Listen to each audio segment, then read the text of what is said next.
नमस्कार मंडळी. तर उन्हाळी वळवणातील महत्त्वाचा पदार्थ म्हणजे आपले चिप्स उपवासाचे.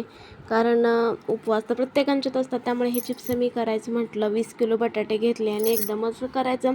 ते कुठं 17 वेळा त्याचं याप करता म्हणून म्हटलं एकदमच सगळं करावे. ते आदल्या रात्री सगळे हे साल काढून खिसून पाण्यात घालून ठेवलेले बघा. आणि दुसऱ्या दिवशी लवकर उठले आणि 2 मोठी मोठी पातेली ठेवली आणि त्यात आपलं बसेल तेवढे चिप्स हे शिजू घातलेत बघा. हे बघा असे मस्त असे चिप्स पांढरे शुभ्र झालेत एकदम असे आणि शिजत घातलेत बघा. आता हे चांगले मस्त असे शिजले की मग आपण काढून घेऊन उन्हात नेऊन वाळवत घालायचे.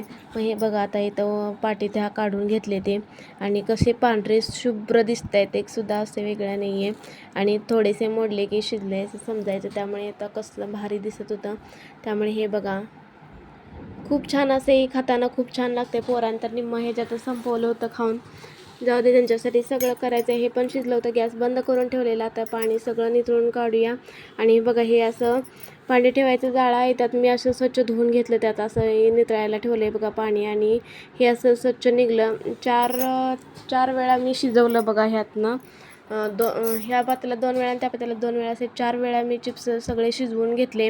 वरती नेले आणि घातले. घरातले असतील नसतील तेवढ्या सगळ्यांना कामाला लावलेलं. यांनी 2 मुलांनी सगळ्यांनी मदत केली बघा. आणि ह्या 3 साड्या अशा भरलेल्या आहेत. तर हे चिप्स कसे झालेत ते मला नक्की कमेंट करून सांगा.